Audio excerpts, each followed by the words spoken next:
25 do you want anything. अन्य और निया दोनों के हाथ थाल में थे और निया ने तो अपने हाथ थाल में घुमाने भी शुरू कर दिए थे ताकि जल्दी से जल्दी वो अंगूठी ढूंढ सके और साबित कर सके कि हर बार उसकी ही चलेगी और अगर कोई राठौर मेंशन में राज करेगा तो वो निया ही होगी। वहीं अन्य की नज़रें उस पर थी और उसके घूमते हुए हाथ को देखकर वो मन ही मन बोला, मैंने तुम्हें हल्के में ले लिया, सोचा तुम मुझे जो चाहिए वो हासिल करने में मेरी मदद करोगी, लेकिन तुमने तो मुझे ही अपने जाल में फंसा लिया। तुम्हारे इरादों को अच्छी तरह से समझ चुका हूं मैं और अब तुम देखना तुम्हें तुम्हारे ही जाल में कैसे फंसाता हूं मैं। अब ना मुझे सिर्फ इश्क को हासिल करना है बल्कि तुम्हें भी अपनी जिंदगी से बाहर फेंकना है। कहते हुए उसने भी अपना हाथ हाल में घुमाना शुरू कर दिया था। अग्नि की गुस्से से भारी नज़रें इश्क पर थी और इश्क की ना तो नज़रें काम कर रही थी और ना ही उसका हाथ। बस उसका हाथ थाल में था लेकिन वो कोई हलचल नहीं कर रही थी। अग्नि ने एक झटके से उसका हाथ पकड़ लिया तो वो बुरी तरह से सहम गई और नज़र उठाकर अग्नि की तरफ देखने लगी। अग्नि की लाल आंखें देखकर वो और भी ज़्यादा डर गई और अचानक ही अग्नि ने उसका हल्का सा हाथ मरोड़ा और फिर एक झटके में छोड़ दिया। इश्क दर्द से कराही और हैरानी से उसे देखती रही। सब लोग एकदम से चौंक गए। अग्नि अपनी जगह से खड़ा हुआ तो अब सब लोग उसकी तरफ देख रहे थे। अमायरा बोली, ब्रो अभी तो रस्म पूरी ही नहीं हुई। वो अभी बोल ही रही थी कि अग्नि नीचे झुका और दूध से भरा हुआ वो थाल उठा लिया। सब अपनी बड़ी बड़ी आंखों से उसे देख रहे थे। सांझ उसकी तरफ देखकर कुछ बोलने को हुई लेकिन उससे पहले ही अग्नि ने वो दूध से भरा हुआ थाल इश्क के ऊपर टेढ़ा कर दिया जिससे वो सारा दूध इश्क के ऊपर गिरने लगा। सब एकदम से हैरान रह गए। इश्क पूरी दूध से नहा रही थी और अग्नि एक्सप्रेशंस चेहरे के साथ उसे देख रहा था। सांझ ने उसके हाथों को पकड़ा लेकिन अग्नि के हाथों को रोक पाना उसके लिए मुश्किल ही नहीं नामुमकिन था। वो भरा हुआ दूध का थाल खाली करने के बाद अग्नि ने उसे एक झटके से नीचे फेंका और इश्क की तरफ देखने लगा। इश्क अपनी नम आंखों के साथ उसे देख रही थी। हर किसी की आंखें वहां पर नम हो चुकी थी। इश्क न जाने खुद को कैसे संभाले हुई थी। अगर कोई भी होता तो शायद इस हरकत से अपना कंट्रोल खो देता। अग्नि उसे गुस्से से देखते हुए बोला, फकिंग शादी फूकिंग रस्में। तुमने सोचा भी कैसे कि मैं तुम्हारे साथ ये सब करूंगा? तुम जैसी घटिया लड़की जो मेरे सामने बैठने की औकात नहीं रखती। सांझ गुस्से से चिल्लाई, अग्नि बदतमीजी करना बंद करो। अग्नि हल्का सा मुस्कुराया और बोला, अभी तो मैंने कुछ कहा ही नहीं मॉम, लेकिन लगता है आपको इतने में भी बहुत ज़्यादा हट हो रहा है। होगा ही आखिर ये लड़की आपको इतनी प्यारी जो है, लेकिन आपको पता है आपकी ये प्यारी क्या नाम है इसका? आई डोंट नो और मुझे जानना भी नहीं है क्योंकि ये मेरे लिए एग्जिस्ट नहीं करती। इससे मैं बहुत नफरत करता हूँ। सांझ हैरानी और नाराज़गी के मिले जुले भाव से देखते हुए बोली, तुम इश्क पर ब्लेम क्यों कर रहे हो? गलती तो तुमने की है ना? अग्नि सांझ की तरफ देखते हुए बोला, गलती सीरियसली अपनी लाइफ को अपने हिसाब से जीना गलती होती है। मैं एडल्ट हूँ और मैं जो चाहूँ वो कर सकता हूँ, इसमें मुझे कोई भी नहीं रोक सकता। और हाँ, क्या गलत किया मैंने? खुद कहीं ज़बरदस्ती से इसको उठाकर लेकर नहीं आया था। ये खुद मेरे रूम में आई थी और मेरे पूछने पर इसने बोला भी था कि ये वही लड़की है जिसे मैंने बुलाया था। Sorry to say, but I am not sorry to say कि पूरी रात इस मैडम को देखकर कहीं से भी ऐसा नहीं लग रहा था कि मैं इससे ज़बरदस्ती कर रहा हूँ। She was enjoying a lot. कहते हुए उसने अब इश्क की तरफ देखा। अग्नि, सांझ अब और भी ज़्यादा गुस्से से चिल्लाए। अग्नि ने एकदम एक्सप्रेशन लेस होकर सांझ की तरफ देखा और बोला, क्या हुआ मॉम, प्रॉब्लम हो रही है आपको? लेकिन मुझे कोई प्रॉब्लम नहीं हो रही। कम से कम मैं एक्सेप्ट तो कर रहा हूँ कि मैं क्या करता हूँ, but this bloody girl making my life hell. और चेहरा देखो इसका, कितनी मासूमियत लिए बैठी है, जैसे इसके साथ न जाने कितना ही टॉर्चर हो रहा हो। बट द रियलिटी इसकी, इसे सिर्फ पैसा चाहिए। अगर पैसा नहीं चाहिए होता तो ये उस रात मेरे कमरे में होती ही नहीं। लेकिन अब ये मैडम यहाँ पर यूँ बैठी है जैसे इसने तो कुछ किया ही नहीं। Bloody shameless girl. इश्क जो कब से अपने आंसुओं का समुंदर अपनी आंखों में ही समेटे जा रही थी, अब वो बिखर गई और उसकी आंखों से लबालब आंसू बहने लगे। वो अपनी जगह से खड़ी हुई और अग्नि को देखते हुए अपनी आंखों से आंसू साफ करने लगी। अग्नि उसे गुस्से से देखते हुए बोला, ओह हेलो, ये ड्रामा मेरे सामने मत करना। ये लोग तुम्हारे आंसू देखकर इमोशनल हो सकते हैं, अग्नि सिंह राठौर नहीं। और वैसे मुझे ये बताओ ना, आखिर तुम इतना सब कर ही क्यों रही हो? पैसों का ऑफर तो मैं तुम्हें दे रहा हूँ, जितना पैसा तुम ना जाने कितनी ही रातें किसी के साथ। अग्नि, सांझ ने गुस्से से चिल्लाते हुए उस पर हाथ उठा दिया लेकिन उसका हाथ अग्नि के गाल पर लगता इससे पहले ही अग्नि ने उसका हाथ हवा में ही रोक दिया और सांझ की तरफ देखकर गुस्से से बोला, नो मॉम, नो। एक ही गलती मैं बार बार नहीं माफ़ करता, फिर चाहे गलती करने वाला कोई भी क्यों ना हो। You know I love you. ये प्यार मुझे कमज़ोर कर सकता है लेकिन ख़त्म नहीं कर सकता। कहकर उसने सांझ का हाथ छोड़ दिया और इश्क को घूरते हुए वहाँ से चला गया। इश्क बस उसे जाते देखती रह गई।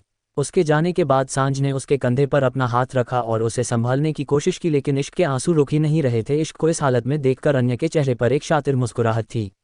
सांझ ने इश्क को अपने साथ चलने के लिए कहा क्योंकि उसके पूरे कपड़े गीले हो चुके थे और उसकी हालत अब और भी ज़्यादा खराब होने लगी थी।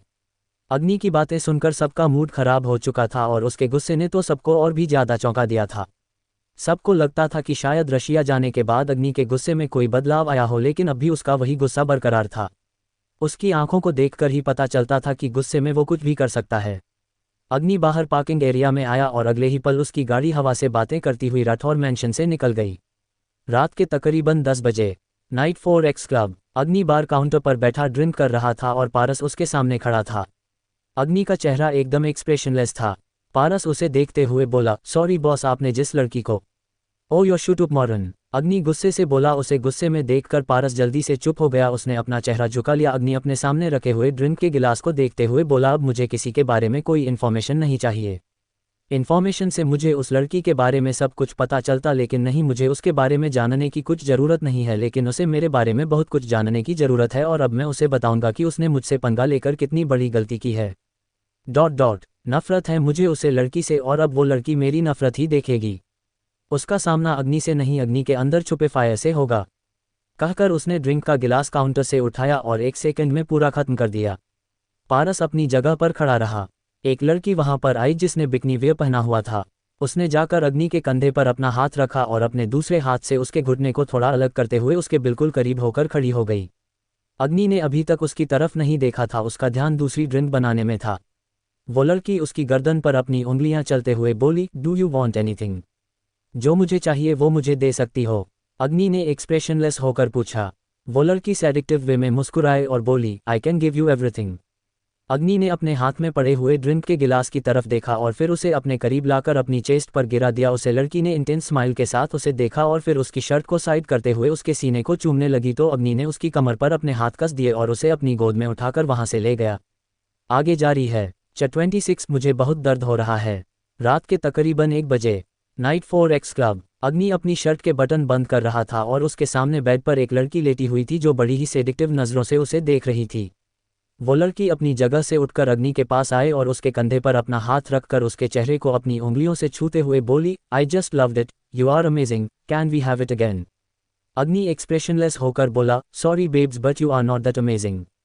उसे लड़की ने चिढ़कर उसे देखा और बोली, यू आर इंसल्टिंग मी। अग्नि ने उसके हाथ अपने कंधे से हटाए और बोला, मैं सिर्फ सच बोल रहा हूँ, तुम्हें इंसल्ट फील हो रहा है तो दैट्स योर प्रॉब्लम। बोलकर वो उसे लड़की से दूर हो गया। वो लड़की दोबारा उसके पास आए और अपने दोनों हाथों से उसके चेहरे को थामकर, I can improve myself. Agni ने टेबल पर रखा हुआ अपना वॉलेट उठाया और उसमें से कुछ पैसे निकालकर उस लड़की की तरफ बढ़ाते हुए बोला, I don't give second chance. बोलकर अग्नि ने दोबारा उस लड़की को खुद से हटाया और फिर रूम से बाहर निकल गया। वो लड़की बस उसे जाते देखती रह गई। अग्नि बाहर आया। वो इस वक्त काफ़ी ज़्यादा नशे में था, लेकिन नशे में भी उसके कदम बिल्कुल नहीं लड़खड़ा रहे थे। वो अपनी गाड़ी में बैठा और फिर उसकी गाड़ी राठौर मैंशन की तरफ बढ़ गई। उसके दिमाग में बार बार सांझ की बातें गूंज रही थी और इश्क का चेहरा उसकी आंखों के सामने घूम रहा था और जब जब वो इश्क का चेहरा अपनी आंखों के सामने देखता तब तब उसकी आंखें गुस्से से लाल हो जाती। वो गुस्से से कांपते हुए बोला, I don't give a second chance, और तुमने पहले चांस में ही सब कुछ खो दिया है। इश्क यही नाम है ना तुम्हारा इश्क, लेकिन अब तुम रूबरू अग्नि सिंह राठौर की नफरत से होगी। अगर तुम्हें अपनी जिंदगी पर भी पछतावा नहीं करवा दिया तो मैं भी अग्नि सिंह राठौर नहीं। बोलते हुए उसने गाड़ी की स्पीड और भी ज़्यादा तेज कर दी। राठौर मैंशन। रात के करीबन 10 बजे अमायरा इश्क को अग्नि के कमरे में छोड़ने आई थी। सांझ इश्क को किसी दूसरे कमरे में भी रहने दे सकती थी, लेकिन उसने उसे अग्नि के कमरे में ही जाने के लिए बोला क्योंकि उसे भरोसा था इश्क पर कि वो बहुत जल्दी अग्नि को और उसके गुस्से को भी अपने इश्क से शांत कर देगी। दूर रहने से उनके बीच की दूरियां कभी भी खत्म नहीं हो पाती और उनकी शादी बस नाम की रह जाती, लेकिन सांझ को इश्क पर और कहीं ना कहीं अग्नि पर भी पूरा भरोसा था कि अगर उन दोनों को थोड़ा वक्त दिया जाए तो दोनों ही एक दूसरे को बहुत अच्छी तरह से समझ सकते हैं। इश्क कमरे में आए और अमायरा के जाने के बाद उसने सबसे पहले दरवाज़ा बंद किया और दरवाज़ा बंद कर अंदर आई, लेकिन जैसे ही वो बेड के करीब आए मानो उसमें से उसकी जान ही निकल गई हो, वो जैसे एकदम बिखर गई हो। वो नीचे गिरी और उसकी आंखों से लबालब आंसू बहने लगे। अग्नि की कही एक एक बात उसके कानों में गूंज रही थी और उसके आंसू और भी ज़्यादा तेजी से बढ़ते जा रहे थे। तुम जैसी घटिया लड़की जो मेरे सामने बैठने की औकात नहीं रखती, उसको मैं अपनी बीवी मान लूँगा। ये खुद मेरे रूम में आई थी और मेरे पूछने पर इसने बोला भी था कि ये वही लड़की है जिसे मैंने बुलाया था। She was enjoying a lot. इसे सिर्फ पैसा चाहिए, अगर पैसा नहीं चाहिए होता तो ये उस रात मेरे कमरे में होती ही नहीं। Bloody cheap girl, she is just a gold digger. उसने अपने होठों पर अपना हाथ रखा और जोर से चीख पड़ी, लेकिन हाथ की वजह से उसकी आवाज़ बाहर नहीं आई, लेकिन वो घुटी घुटी आवाज़ किसी का भी दिल कंपा देने वाली थी। उसकी सांसें घुटने लगी, लेकिन उसने अपने होठों से अपना हाथ नहीं उठाया और लगातार चीखती रही। उसकी आंखों से आंसू और भी ज्यादा तेजी से बह रहे थे और रो रोकर आंखें लाल होती जा रही थी। उसका पूरा चेहरा ही लाल होने लगा था। रोते हुए वो बोली, मैंने कुछ नहीं किया, मुझे नहीं पता मैं उसे कमरे में कैसे गई। मैंने जानबूझकर कुछ नहीं किया। मुझे खुद बहुत दर्द हो रहा है, बहुत दर्द हो रहा है। उद्धरण चिन्ह। उसकी आंखों के साथ साथ नाक और मुंह से भी पानी निकलने लगा था। वो सिसकते हुए बोली, मुझे कुछ भी नहीं चाहिए। मुझे कोई पैसा नहीं चाहिए। मैंने किसी को पैसों के लिए नहीं फंसाया। मैं सच में नहीं जानती मैं वहां पर कैसे पहुंची और मैंने वो सब कैसे। बोलते बोलते वो चुप हो गए और एक बार फिर से अपने होठों पर हाथ रखकर बहुत ही ज्यादा तेजी से रोने लगी। राठौर मैंशन के पार्किंग एरिया में आकर एक गाड़ी रुकी और अग्नि उसमें से बाहर आकर राठौर मैंशन के अंदर आया। सीढ़ियों से होते हुए वो अपने कमरे में आया और दरवाजा खोला। दरवाजा खुलते ही उसकी नज़र सामने बेड के पास नीचे जमीन पर बैठी हुई इश्क पर गई, जो दरवाजा खुलने की वजह से एकदम काम गई थी। उसने जल्दी से अपने गालों से अपने आंसू साफ किए और कांपती हुई अपनी जगह से खड़ी हो गई। उसे यूं कांपते हुए और रोते हुए देखकर अग्नि के चेहरे पर हल्की सी मुस्कुराहट आ गई और वो उसके करीब आया। उसने इश्क के गाल पर अपना हाथ रखा और बोला, ओ एंग्री बर्ड, मुझे तो लगा तुम्हें सिर्फ लोगों पर हाथ उठाना आता है, लोगों पर इल्जाम लगाना आता है, लेकिन तुम्हें तो रोना भी आता है, डरना भी आता है। क्या मैंने तुम्हें डरा दिया? उसका हाथ अपने गाल पर महसूस कर इश्क ने अपना चेहरा साइड हटाना चाहा, लेकिन अब अग्नि ने उसकी गर्दन पर दूसरा हाथ रख दिया, जिससे इश्क अपना चेहरा भी उससे दूर नहीं कर पाए। उसकी धड़कन तेजी से बढ़ी हुई थी और उसे बहुत ज्यादा डर लग रहा था। अग्नि उसके गालों पर आ रहे आंसू को अंगूठे से साफ करते हुए बोला, क्यों रो रही हो तुम? क्योंकि तुम्हारा पति सुहागरात पर तुम्हारे साथ नहीं है, इसीलिए, और तुम मरे जा रही हो उसके करीब आने के लिए। जरूरत होगी ना, तुम्हारी भी कोई गलती नहीं, ये चीज़ ही ऐसी है, लत लग जाए तो आसानी से जाती नहीं है। बट डोंट वरी, अब मैं आ गया हूं ना, अब तुम जो चाहेगी वह होगा। तुम्हें मैं चाहिए हूं ना, तो अब मैं हाजिर हूं तुम्हारे सामने। और इस बार तो नो डील मैटर ही नहीं करती। I am all yours and you are all mine. कहते हुए अग्नि ने अपना चेहरा उस पर हल्का सा झुका दिया तो इश्क पीछे की तरफ होने लगी। उसे अग्नि में से बहुत ज्यादा शराब की स्मेल आ रही थी, जो उसके लिए बर्दाश्त करना मुश्किल हो रही थी। उसकी सांसें घटने लगी। अग्नि ने उसके सिर के पीछे अपना हाथ रखा और उसके चेहरे को देखते हुए बोला, क्या हुआ एंग्री बर्ड, मुझ पर गुस्सा आ रहा है तुम्हें कि मैंने तुमसे इतना इंतजार क्यों करवाया? सॉरी ना बेबी, आइंदा ऐसी गलती नहीं करूंगा, क्योंकि मैं जानता हूं मेरी बीवी अपनी ज़रूरतों पर कंट्रोल नहीं कर पाती। देखा था मैंने तुम्हें तड़पते हुए जब मैं तुम्हारे साथ था, तुम किस तरह से बस मुझे पा लेना चाहती थी। बोलते हुए उसने अपने दूसरे हाथ से इश्क के गाल को उंगलियों से दबाया। इश्क के लिए बोलना भी मुश्किल हो रहा था, लेकिन फिर भी वो कोशिश करते हुए बोली, देखिए आपको बहुत बड़ी गलतफहमी हुई है, अब जैसा सोच रहे हैं वैसा बिल्कुल नहीं है। मैं वहां पर खुद नहीं आई। ओ एंग्री बर्ड, मैंने कब कहा तुम वहां पर खुद आए? मैं तो एक्सेप्ट कर रहा हूं कि मैंने तुम्हें बुलाया था, लेकिन अब तो ये आने बुलाने की कोई टेंशन ही नहीं होगी। तुम जब चाहो तब हम कंटिन्यू कर सकते हैं, चाहे दिन हो या रात। You know when you need me I will be there for you. Agni ने कहा। उसकी उंगलियां लगातार अपना दबाव बनाए हुए थी। इश्क खुद को उस छुड़वाने की कोशिश करते हुए बोली, आपने ड्रिंक की हुई है, इसलिए आप होश में नहीं है। मैं कल आपको। अब अग्नि ने उसके चेहरे से अपना हाथ हटाया और बोला, अच्छा तो तुम इसलिए डर रही हो क्योंकि मैंने ड्रिंक की हुई है? और एंग्री बर्ड, तुम्हारा डर मैं अभी खत्म कर देता हूँ। बोलते हुए अग्नि के चेहरे पर एक डेविल स्माइल आ गई और वो इश्क से थोड़ा पीछे हट गया। इश्क अपने गालों को सहलाने लगी क्योंकि उसे बहुत ज्यादा दर्द हो रहा था। उसकी हैरानी भरी नजरें अग्नि पर थी। आगे जारी है। चैप्टर 27 एग्रेसिव अग्नि। अभी वो अग्नि की तरफ देख रही थी कि अग्नि ने उसका हाथ पकड़ा और उसे दरवाजे की तरफ लेकर बढ़ गया। इश्क एकदम हैरान रह गई। वो अग्नि के पकड़े हुए अपने हाथ को दूसरे हाथ से पकड़ते हुए, क्योंकि उसका हाथ जिस तरह से अग्नि ने पकड़ा हुआ था उसे दर्द हो रहा था, उसने अपने हाथ को छुड़वाने की कोशिश की, लेकिन अग्नि का हाथ जैसे हाथ नहीं, लोहे की जंजीर थी जिससे खुद को छुड़वा पाना मुश्किल ही नहीं नामुमकिन था। वो अग्नि को देखते हुए बोली, छोड़िए, मुझे दर्द हो रहा है। उद्धरण चिन्ह। उसकी बात सुनकर अग्नि रुक गया और उसके हाथ की तरफ देखते हुए बोला, ओ सॉरी एंग्री बर्ड, तुम्हें दर्द हो रहा है। बोलते हुए वो उसके हाथ की तरफ देख रहा था और उसके चेहरे के एक्सप्रेशन बिल्कुल नॉर्मल थे, लेकिन अचानक ही वो एक्सप्रेशन एकदम से थोड़े खतरनाक हो गए। वो अपनी इंटेंस नज़रों से इश्क के चेहरे की तरफ देखते हुए बोला, अभी तो मैंने तुम्हें दर्द दिया ही नहीं और तुमने हार मान ली, लेकिन तुम्हारे हार मानने से ये दर्द बंद नहीं होगा। ये तब तक यूं ही बढ़ता जाएगा जब तक तुम्हारे दर्द को देखकर मुझे सुकून नहीं मिल जाता। बोलते हुए उसने उसका हाथ और भी ज्यादा कसकर पकड़ और उसे लेकर कमरे से बाहर आ गया। इस वक्त वहां हाल में कोई भी नहीं था, सब अपने कमरे में सो रहे थे, इसीलिए किसी को ना ही अग्नि के आने के बारे में पता चला और ना ही इश्क को ले जाते हुए किसी ने देखा। हाल में आने के बाद इश्क का बोलना भी थोड़ा धीमा हो चुका था क्योंकि वो किसी को परेशान नहीं करना चाहती थी और उसका गला रो रो कर इतना ज़्यादा बैठ चुका था कि अगर वो कुछ बोलने की कोशिश भी करती तो शायद उसकी आवाज़ बस उस हाल में ही दब कर रह जाती। अग्नि उसे खींचते हुए बाहर लेकर आया और फिर अपनी गाड़ी के पास लाकर छोड़ा। इश्क उसे अपनी बड़ी बड़ी नमी भरी आंखों से देखते हुए बोली, क्या कर रहे हैं आप? आप क्यों मुझे इतनी तकलीफ दे रहे हैं? मैंने किया क्या है? मेरी गलती क्या है? अग्नि का चेहरा एकदम एक्सप्रेशनलेस था लेकिन अब उसके चेहरे पर एक डेविल स्माइल आई और वो उसके थोड़ा करीब हुआ। उसे अपने करीब आते हुए देख इश्क पीछे कदम लेने लगी लेकिन पीछे जगह थी ही नहीं। वो अपने पीछे खड़ी गाड़ी से जा लगी और उसे रुकते हुए देख अग्नि के चेहरे की वो डेविल स्माइल और भी ज़्यादा लंबी हो गई। उसने अपने दोनों हाथ गाड़ी पर रखे और खुद इश्क पर झुकते हुए बोला, तुम मुझसे अपनी गलती पूछ रही हो? इश्क ने अपना चेहरा झुका लिया क्योंकि वो अग्नि के चेहरे की तरफ देख ही नहीं पा रही थी। ना तो वो उसकी लाल आंखों का सामना कर सकती थी और ना ही वो उस शराब की स्मेल को बर्दाश्त कर पा रही थी जो अग्नि के मुंह में से आ रही थी। उसे यूं अपना सिर झुकाते देख अग्नि को और भी ज़्यादा गुस्सा आया और उसने अपने गाड़ी पर रखे हुए दोनों हाथों को उठाया और जोर से दोबारा गाड़ी पर मारते हुए बोला, मेरे सवाल का जवाब दो। बोलते हुए वो गुस्से से कांप रहा था। इश्क पहले ही उसे बहुत ज़्यादा डरी हुई थी और अब तो उसके डर की भी इंतहा हो रही थी। अपनी जगह पर खड़ी खड़ी वो कांप रही थी। अग्नि के इतने ज़्यादा जोर से चिल्लाने पर उसने चेहरा उठाकर उसकी तरफ देखा और डरते हुए बोली, मुझे नहीं पता किसकी गलती? अब अग्नि ने अपनी आईब्रो उठाते हुए पूछा। इश्क चुप हो गई। अग्नि ने एक बार फिर से पूछा, तुम जानती हो मैं कौन हूँ? उद्धरण चिन्ह। उसके जवाब पर इश्क पहले तो उसे सवालिया नज़रों से देखती रही। अग्नि ने एक बार फिर से गुस्से से चिल्लाते हुए पूछा, क्या तुम जानती हो मैं कौन हूँ?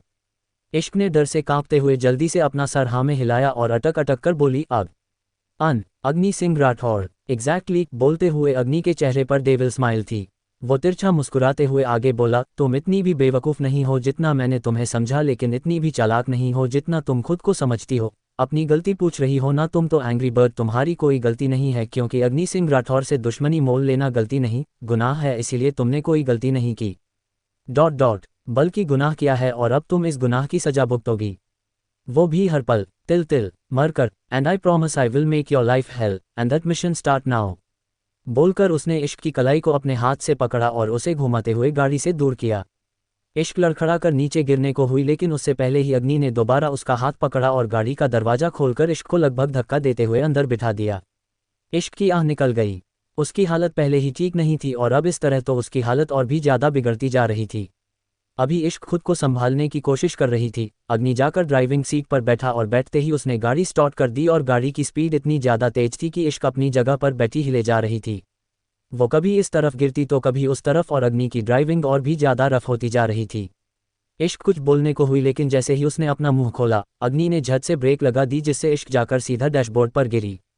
उसके गिरते ही अग्नि ने दोबारा गाड़ी स्टार्ट कर दी जो इस बात का इशारा था कि अगर अब उसका मुंह खोला तो गाड़ी एक बार फिर से रुकेगी और इसी तरह रुकेगी। इश्क चुपचाप खुद को संभालती हुई वहीं पर बैठी रही। कुछ ही देर में उनकी गाड़ी एक फार्म हाउस के बाहर रुकी जो बहुत ही ज़्यादा सुनसान जगह पर बना हुआ था। सुनसान जगह में अग्नि के साथ होने पर इश्क को और भी ज़्यादा डर लग रहा था। उसने अग्नि की तरफ देखा जो एक्सप्रेशनलेस होकर गाड़ी से बाहर निकला और दूसरी तरफ आकर इश्क की साइड का दरवाज़ा खोला। इश्क रिक्वेस्ट करती हुई नज़रों से उसे देख रही थी। अग्नि ने एक बार फिर से कसकर उसकी कलाई पकड़ी और उसे खींचकर बाहर निकाला। इश्क उसे देखते हुए सिसक कर बोली, आप ऐसा क्यों कर रहे हैं? आपको जो भी कहना है आराम से कह दीजिए, मुझ पर गुस्सा करना है कर लीजिए, लेकिन आप मेरे साथ इस तरह से बर्ताव क्यों कर रहे हैं जैसे मैं एक इंसान नहीं एक जानवर हूँ। अग्नि जो उसे लेकर आगे की तरफ बढ़ चुका था उसकी बात सुनकर रुका और एक्सप्रेशन लेस चेहरा लिए उसे देखकर बोला, तुम्हें पता है मुझे जानवरों से कुछ ज़्यादा लगाव नहीं, लेकिन तुम्हारी औकात मेरे लिए जानवरों से भी कम है। बोलते हुए उसने एक बार फिर से इश्क को खींचना शुरू कर दिया और इश्क अपनी नम आंखों के साथ बस उसके साथ साथ चलती रही। ये फार्म हाउस वो फार्म हाउस नहीं था जहां पर अग्नि पहले भी आया था और इश्क भी आई थी, ये एक अलग फार्म हाउस था। अग्नि इश्क को लेकर अंदर आया और सीधा एक रूम में ले गया। रूम में अंदर जाकर अग्नि ने एक झटके से इश्क को छोड़ा और डेविल स्माइल के साथ उसे देखने लगा तो इश्क की सांस सूखने लगी। इतना तो वो जानती थी कि अग्नि उसके साथ जो भी करेगा वो सही नहीं होगा, और कल रात के बाद तो उसे और भी ज़्यादा डर लग रहा था। उसके लिए वो सब सोचना भी बेहद मुश्किल था जो अग्नि और उसके बीच हो चुका था। वो खुद में ही सिमटना शुरू हो चुकी थी और उसे यूं देखकर अग्नि के चेहरे की डेविल स्माइल और भी ज़्यादा बढ़ गई। वो उसके बिल्कुल करीब आया। इश्क बहुत ज़्यादा डरने लगी थी। उसकी धड़कन बहुत ज़्यादा बढ़ चुकी थी। अग्नि उसके चेहरे पर हल्का सा झुककर बोला, तुम गलतफहमी में हो एंग्री बर्ड, तुम जो सोच रही हो वो हमारे बीच बिल्कुल नहीं होगा। उस दिन जो हमारे बीच हुआ that was just a mistake.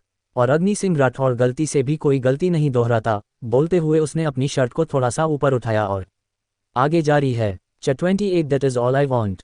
इश्क की तरफ देखते हुए अग्नि बोल रहा था और अब उसने अपनी शर्ट को अपने हाथ में पकड़ा और अपने कमर में रखी हुई गन निकाली। उसकी कमर में गन देखकर ही इश्क की आंखें बड़ी हो गई और वो अपनी जगह पर खड़ी सुन रह गई।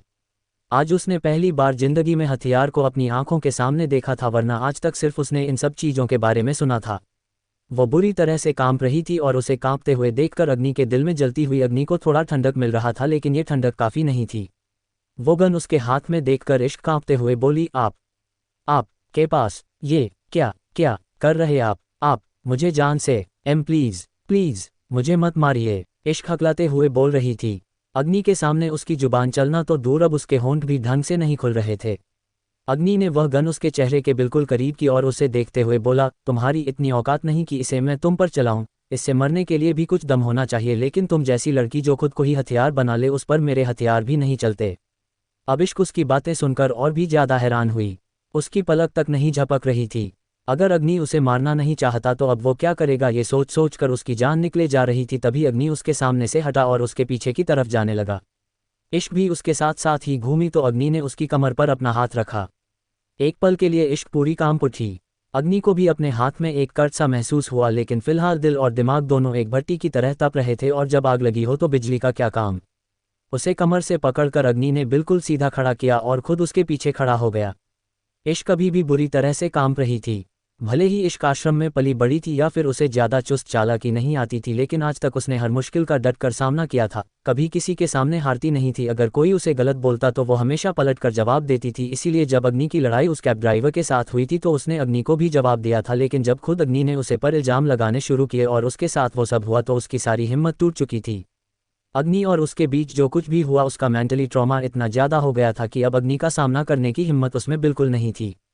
अग्नि ने उसके बालों को हल्का सा पीछे किया तो उसकी गोरी गर्दन अग्नि के सामने थी, लेकिन अग्नि की नज़र उसकी गर्दन पर गई ही नहीं। उसकी आंखों और उसके दिमाग में तो जैसे कुछ और ही चल रहा था। वो अपने होठों को उसके कान के पास लेकर आया और एकदम कोल्ड वॉइस में बोला, तुम्हें मुझसे डर लग रहा है ना एंग्री बर्ड। उसका सवाल सुनकर और उसके होठों से निकलती हुई गर्म सांसों को अपने कान के पास महसूस कर इश्क का बुरा हाल हो रहा था। उसने अपनी मुट्ठी कस ली। अब अग्नि ने अपने होंठ उसके और भी ज्यादा पास किए, जिससे उसके होंठ हल्के हल्के इश्क की गर्दन को छू रहे थे।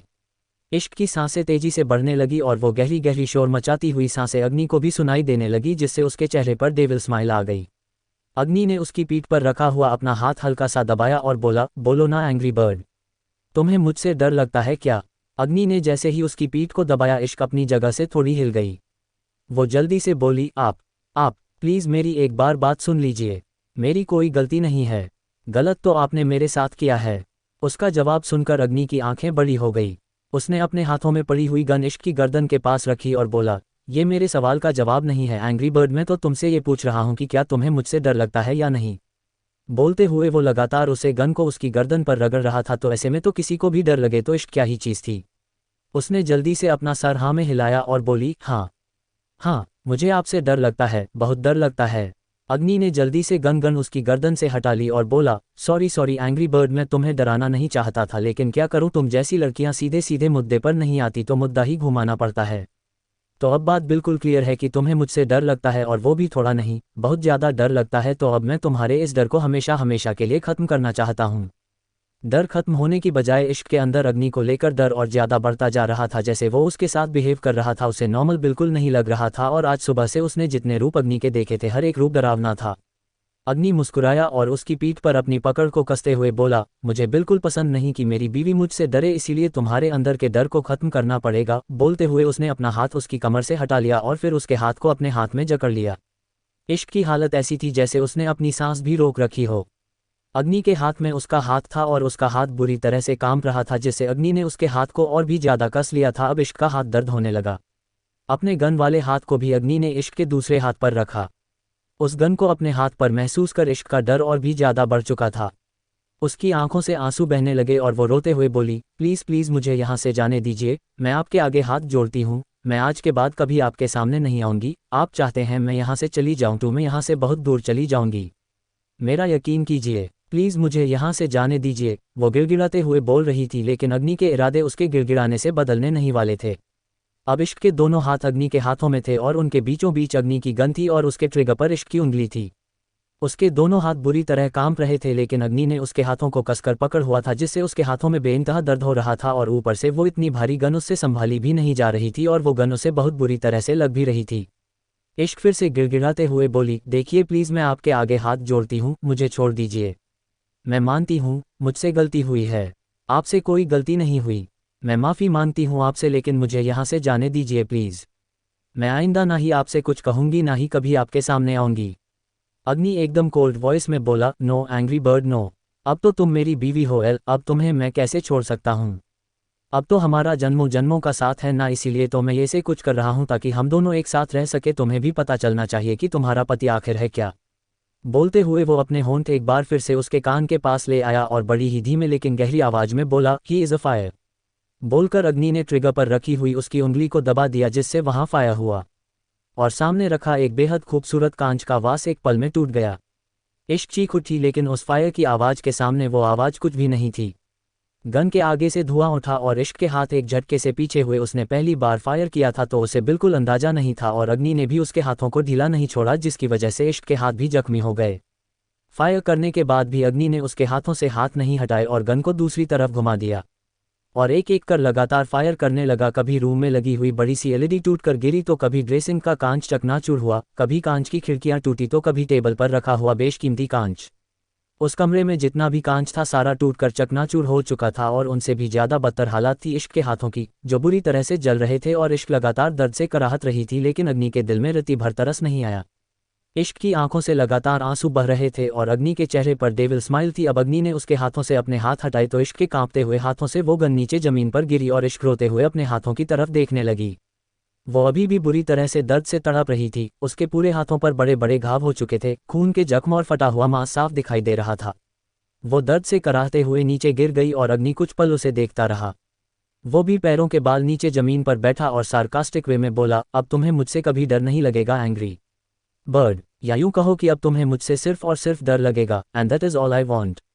बोलकर उसका चेहरा एकदम एक्सप्रेशन लेस हो गया और वो अपनी जगह से उठकर कमरे से बाहर चला गया।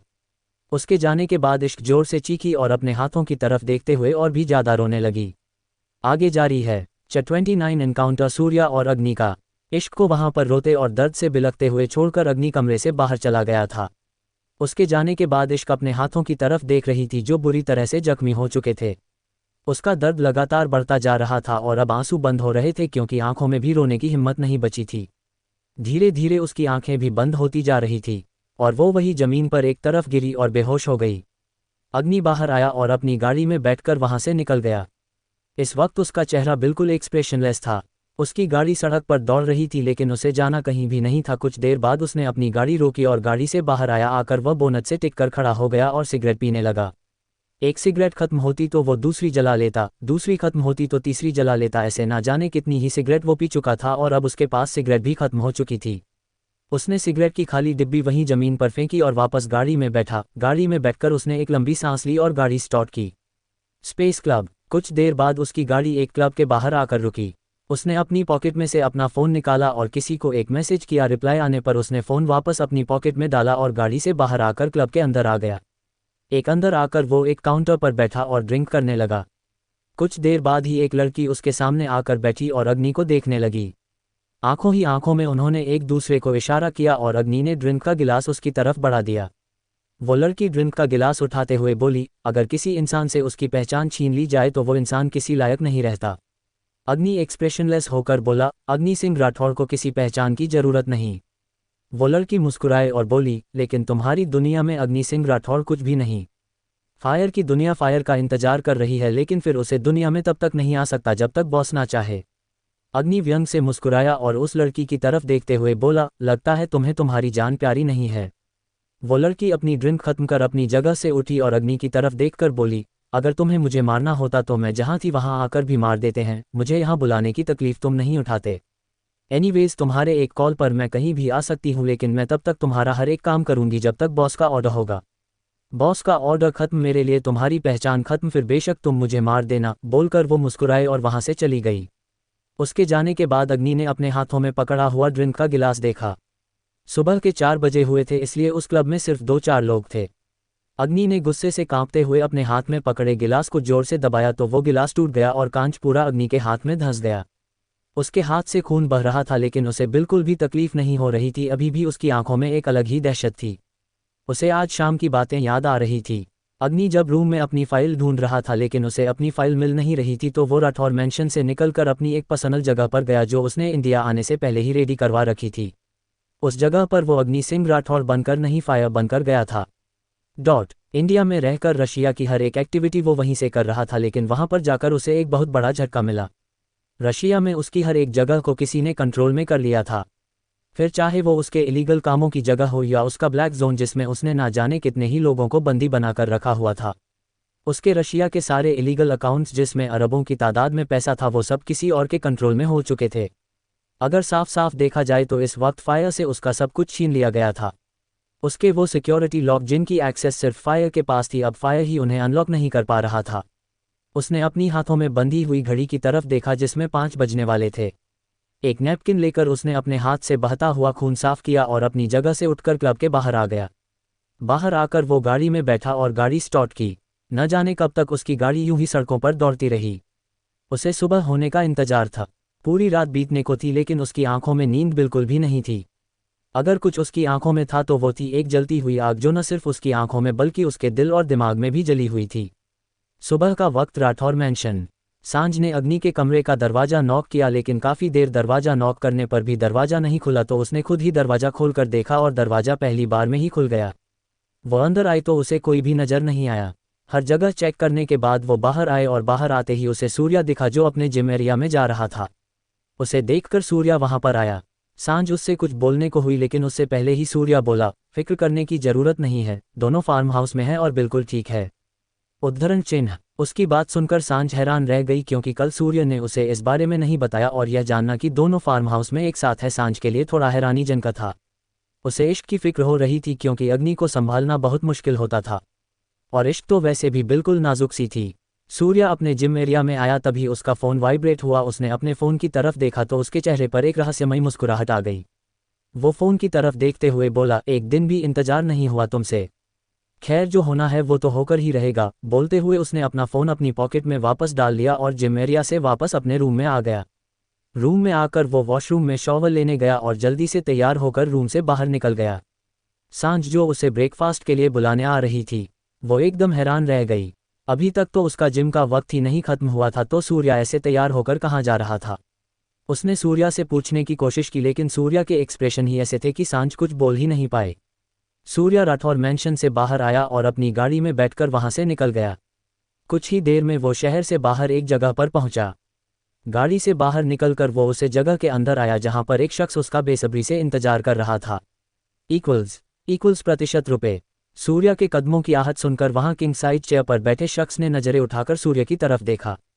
वो शख्स कोई और नहीं अग्नि था। सूर्या उसे देखते हुए मुस्कुराया और बोला, उम्मीद नहीं थी मुझे सुबह इतनी जल्दी तुम यहाँ पर आओगे। अभी तो शायद तुम्हारी नींद भी पूरी नहीं हुई होगी। अग्नि अपनी जगह से उठा और सूर्या के बिल्कुल सामने आकर खड़ा हो गया। वो सूर्या की तरफ देखकर बोला, मुझे लगता है ये हमारी प्रोफेशनल जगह है तो यहाँ पर आपको मेरी पर्सनल चीज़ों को लाने की ज़रूरत नहीं है। Here you are my boss, so behave like a boss.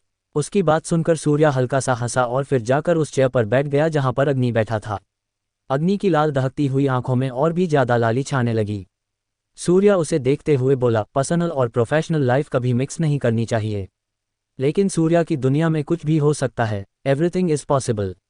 अग्नि गुस्से से बोला, मुझे रशिया वापस जाना है। सूर्या मुस्कुरा कर बोला, फिलहाल तुम्हें अपनी शादी पर थोड़ा ध्यान देना चाहिए।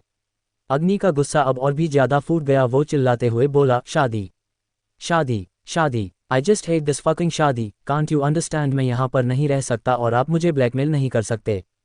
डोंट यू डरे टू डू दैट। बोलते हुए उसका चेहरा गुस्से से कांप रहा था। सूर्या अपनी जगह से खड़ा हुआ और उसके करीब आते हुए बोला, तुम्हें जहाँ जाना है तुम जा सकते हो लेकिन सिर्फ अग्नि बनकर। ना ही अग्नि सिंह राठौर की पहचान तुम्हारे साथ जाएगी और ना ही फायर की। बोलते हुए उसके चेहरे के एक्सप्रेशन काफी सख्त थे।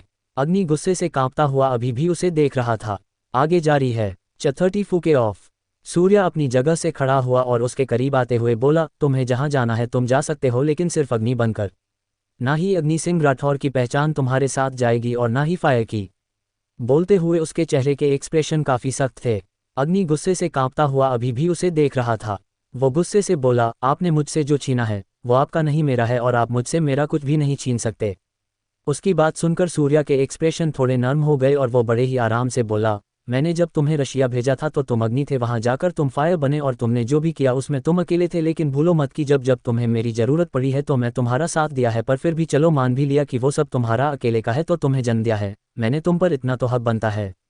बोलते हुए उसकी आवाज़ थोड़ी गहरी हो गई थी। उसकी बात सुनकर अब अग्नि के चेहरे पर एक डेंजरस स्माइल आ गई। वो ज़्यादातर मुस्कुराता नहीं था, लेकिन इस तरह की स्माइल उसके चेहरे पर कई बार आती थी और ये तब आती थी जब कुछ खतरनाक उसके दिमाग में चल रहा हो। उसने अपनी कमर से गन निकाली। सूर्या ने अपनी बड़ी बड़ी आंखों से उसे देखा, हालांकि वो जानता था कि अग्नि उसे हार्म नहीं कर सकता। इस दुनिया में सिर्फ 3 इंसान हैं जिन्हें अग्नि कभी अपने हाथों से हार्म नहीं कर सकता, वो है सूर्या, सांझ और अमायरा। इन तीनों के अलावा किसी को नुकसान पहुंचाते वक्त अग्नि के हाथ बिल्कुल नहीं कांपेंगे। सूर्या उसकी तरफ देख ही रहा था कि अग्नि ने वो गन सूर्या के हाथों में पकड़ाई और फिर उसके हाथों पर अपने हाथ रखते हुए वो गन अपने माथे पर रख दी।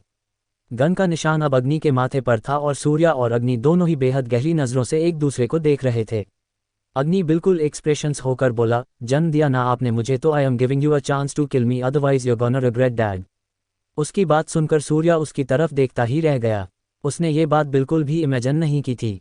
अग्नि एक बार फिर से बिल्कुल एक्सप्रेशंस होकर बोला, मार दीजिए मुझे और अपना एहसान खत्म कीजिए, क्योंकि अग्नि सिंह राठौड़ खुद पर कोई एहसान नहीं रखता, उसे हिसाब बराबर रखने की आदत है। सूर्या ने अपने हाथ नीचे करने चाहे लेकिन अग्नि ने उसके हाथों पर पकड़ कस दी। डॉट डॉट और सूर्या की आंखों में देखते हुए बोला, सूर्या सिंह राठौड़ डर रहा है या औलाद के लिए प्यार दिल और दिमाग पर हावी हो रहा है? खैर, दोनों ही सूरतों में मुझे फर्क नहीं पड़ता, मुझे जो करना है वो मैं कर रहूंगा, लेकिन आप एक बात समझ लीजिए कि आज तक अग्नि सिंह राठौड़ ने जो भी किया है अपनी मर्जी से किया है और कोई भी उससे उसका फैसला नहीं बदलवा सकता। आप जो चाहते हैं वो मैं हरगिज नहीं करूंगा, क्योंकि अगर वो किया तो मैं सूर्या सिंह राठौड़ की परछाई बनूंगा, अग्नि सिंह राठौड़ नहीं। बोलकर उसने अपने हाथ सूर्या के हाथों से हटा लिए। सूर्या अभी भी अपनी गहरी नज़रों से उसे देख रहा था। अग्नि कुछ पल उसे यूं ही देखता रहा और फिर वहां से बाहर जाने के लिए दरवाजे की तरफ घूम गया, लेकिन फिर उसके कदम ठहर गए। सूर्या उसे जाते हुए देख बोला, सूर्या सिंह राठौड़ नहीं डरा, लेकिन लगता है अग्नि सिंह राठौड़ डर गया। एक शादी से डर गया, एक रिश्ते से डर गया, या यूं कहूं कि एक लड़की से डर गया। अब अग्नि ने पलटकर उसकी तरफ देखा। उसकी आंखों में हैरानी थी और चेहरे पर व्यंग भरी मुस्कुराहट। वो वापस सूर्या के सामने आया और बोला, डर इंसानों को लगता है और अग्नि सिंह राठौड़ इंसान नहीं जानवर है। सूर्या उसका जवाब सुनकर मुस्कुराया और बोला, आग भले जितनी मर्जी तेज हो लेकिन उसे ठंडा होना ही पड़ता है। अब हंसने की बड़ी अग्नि की थी। वो कुछ देर यूं ही हंसता रहा और गहरी आंखों से सूर्या को देखते हुए बहुत ही सख्त आवाज में बोला, इस अग्नि को कोई शांत नहीं कर सकता, और अगर आपको ऐसा लगता है तो आपकी गलतफहमी है और अब मैं आपकी गलतफहमी जरूर दूर करूंगा, जस्ट वेट फॉर मी। बोलकर अग्नि कुछ पल सूर्या को देखता रहा और फिर वहां से चला गया। उसके जाने के बाद सूर्या के चेहरे पर एक मिस्टीरियस स्माइल थी। वो दरवाजे की तरफ देखते हुए बोला, जब कोई इंसान दूरी बना ले तो उसके करीब नहीं जाया जा सकता, लेकिन जब किस्मत करीब ले आए तो चाहकर भी दूरी नहीं बनाई जा सकती। अंडरस्को। उस जगह से बाहर निकलकर अग्नि वापस अपनी गाड़ी में बैठा और सबसे पहले उसने अपनी सिगरेट जलाई और उसे होठों में दबाकर गाड़ी स्टार्ट की। साथ साथ गाड़ी में सिगरेट का धुआं उड़ रहा था और साथ ही साथ अग्नि का दिमाग बहुत कुछ सोच रहा था। कुछ ही देर में वो फार्म हाउस के बाहर था। फार्म हाउस में आते ही वो सीधा उस कमरे में आया जहां उसने कल इश्क को छोड़ा था। उसने दरवाजा खोला। इस वक्त वो बिल्कुल नॉर्मल था। उसने पूरे कमरे में नजरें घुमाई लेकिन उसे इश्क कहीं भी दिखाई नहीं दी। वो वापस बाहर जाने लगा, लेकिन तभी उसे किसी की गहरी गहरी सांसों की आवाज़ सुनाई दी। उसके कदम रुक गए और वो वापस कमरे के अंदर आया। इस वक्त उसके कदम धीरे धीरे चल रहे थे। बेड के पास आकर उसने देखा कि इश्क नीचे जमीन पर गिरी हुई थी और उसकी आंखें बंद थी। उसका पूरा चेहरा पीला पड़ चुका था और हाथों पर जख्म साफ दिखाई दे रहे थे, लेकिन उसे यूं देखकर भी अग्नि के चेहरे के एक्सप्रेशन बिल्कुल नहीं बदले। उसका चेहरा अभी भी एकदम सख्त था। वो उसे देखते हुए बोला, hey you angry bird, get up. उसकी आवाज़ सुनकर भी इश्क ने अपनी आंखें नहीं खोली और यूं ही लेटी रही। अग्नि को अब उस पर गुस्सा आ रहा था। उसने उसके पैर को हल्का सा अपने पैर से मारा तो भी इश्क को कोई फर्क नहीं पड़ा। अब उसने पूरे कमरे में अपनी नज़रें घुमाई और सामने ही टेबल पर उसे पानी का भरा हुआ जग दिखाई दिया। उसने उस जग को उठाया और इश्क के पास आकर पूरा पानी उस पर उड़ेल दिया तो भी इश्क को कोई फर्क नहीं पड़ा। अब अग्नि के चेहरे के एक्सप्रेशन हल्के से बदले। उसने गहरी सांस ली और उसे अपनी गोद में उठाकर बेड पर लिटाकर बोला, इतनी आसानी से तो मैं तुम्हें मरने भी नहीं दूंगा एंग्री बर्ड, बट तो तुम्हें बहुत कुछ देखना है। बोलते हुए उसके चेहरे के एक्सप्रेशन बहुत ज़्यादा खतरनाक और गुस्से से भरे हुए थे। उसने अपनी पॉकेट में से अपना फ़ोन निकाला और पारस को जल्दी ही फार्म हाउस पर एक डॉक्टर लेकर आने को कहा। कुछ ही देर में फार्म हाउस में डॉक्टर आ चुके थे और इश्क का चेकअप कर रहे थे। सबसे पहली नज़र उनकी इश्क के हाथों पर ही गई और वो अग्नि की तरफ देखते हुए बोले, ये कैसे हुआ? ये बहुत ब्रूटल है और ये ऐसे कैसे हो सकता है? लगता है किसी ने उनके हाथों में गन। अभी वो बोल ही रहा था कि उसे अपने माथे पर भी गन महसूस हुई। उसने नज़रें घुमा कर देखा तो अग्नि उसके चेहरे के एक तरफ माथे पर गन लगाकर खड़ा था। अग्नि एक्सप्रेशन लेस होकर उससे बोला, डॉक्टर को सिर्फ अपना काम करना चाहिए, उसका काम इलाज करना है, जासूसी करना नहीं। उसकी बात सुनकर और अपने माथे पर वो गन महसूस कर डॉक्टर बुरी तरह से कांपने लगा था। उसने अपना सर हाँ में हिलाया और जल्दी से इश्क का इलाज शुरू किया। उसने सबसे पहले उसका चेकअप किया। इश्क कमज़ोरी और ज़्यादा दर्द की वजह से बेहोश हो गई थी। उसने पहले उसे कुछ इंजेक्शंस दिए और साथ ही साथ उसके हाथों पर भी दवाई और पट्टी बांधी। अग्नि चुपचाप एक तरफ खड़ा डॉक्टर और इश्क को देखते हुए सिगरेट पी रहा था। डॉक्टर अपना काम खत्म करने के बाद उसकी तरफ देखते हुए बोला, अब आप इन्हें कुछ देर आराम करने कीजिएगा वरना इनकी तबीयत और भी ज़्यादा खराब हो सकती है और इनके खाने पीने का खास ध्यान रखिएगा क्योंकि लगता है इन्होंने पिछले 2-3 दिनों से ढंग से नहीं खाया। तारानकन तारानकन तारानकन ऑफ। अग्नि एक्सप्रेशनलेस होकर बोला और डॉक्टर रोना सा मुंह लेकर वहां से चला गया। उसके जाने के बाद अग्नि ने पारस की तरफ देखा और बोला, इसे उठाकर मेरी गाड़ी में डालो। पारस ने हैरानी से अग्नि की तरफ देखा। अब तक उसे इतना तो पता चल ही चुका था कि अग्नि और इश्क की शादी हुई है। अग्नि शुरू से ही अपनी चीज़ों को लेकर बहुत ज़्यादा पजेसिव था, इसलिए किसी को अपनी चीज़ को हाथ नहीं लगाने देता था, लेकिन यहाँ तो बात ही अलग थी। लेकिन फिर भी वो चुपचाप इश्क की तरफ बढ़ा और उसे अपनी गोद में उठाने को हुआ, लेकिन तभी अग्नि की आवाज़ वहाँ पर गूंजी, स्टॉप। आगे जारी है।